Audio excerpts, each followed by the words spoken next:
Welfare-oriented definition. Dr. Marshall, in his book Principle of Economics, defined economic thus: economic is a study of mankind in the ordinary business of life. It examines that part of an individual and social action which is most closely connected with the attainment and with the use of material requisites of well-being. Thus, it is on one side a study of wealth, on the other and the more important side a part of study of a man.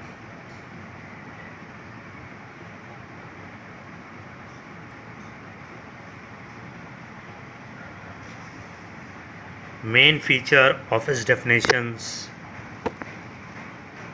Main feature of Marshall oriented theory which give primary importance to man and his welfare are as follows: study of mankind.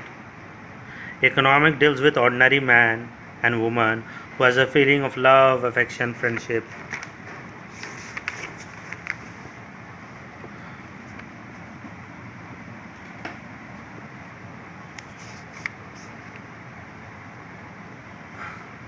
And who do not get motivated by the desire of availing themselves of maximum monetary benefits.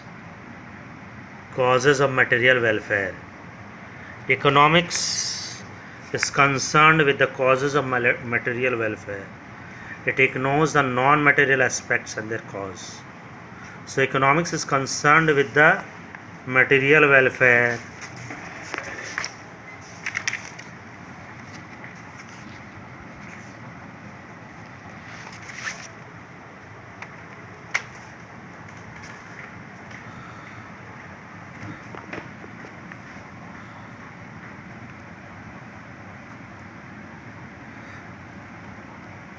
Promotion of welfare.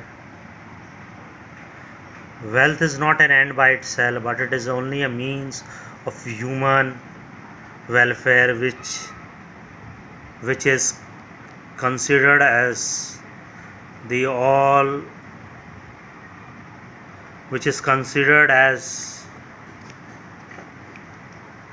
of economic activities, and a greater emphasis on human welfare.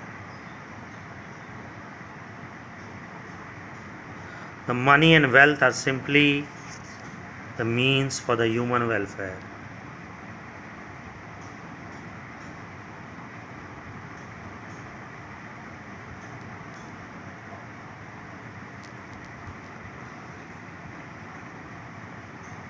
Study of social science. Economics is a study of social science which attempt to study the ordinary business of life of the person living in the society. The ordinary business of a person refer to the activities of earning and spending the income for the welfare of human being.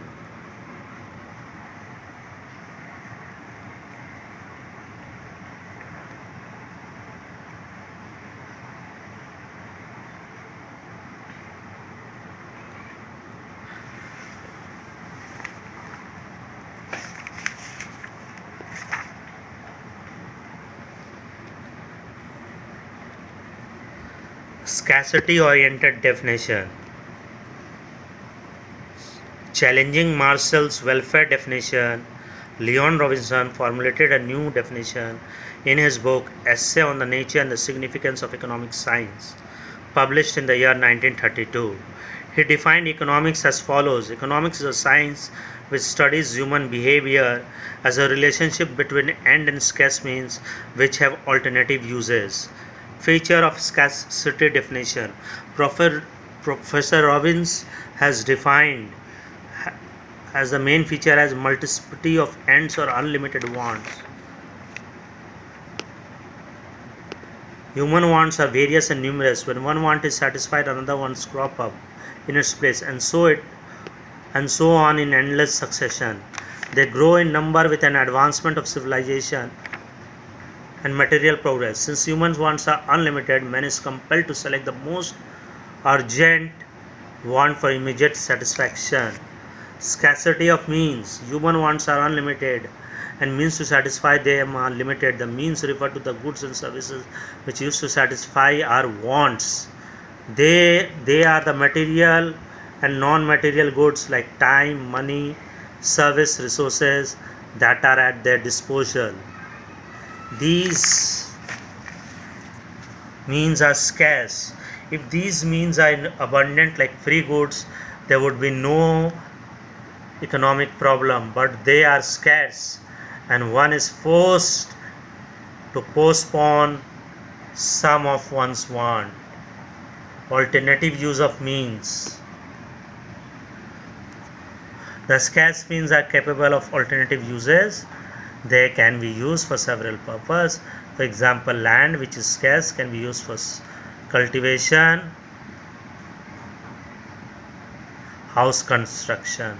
Similarly, all the economic means and resources may be put to alternative uses. Therefore, in practical life, the goods can be put to alternative uses of varying importance. Economic problem, the multiplicity of wants, the scarcity of means, and the application of scarce means for the alternative uses imposes an economic problem.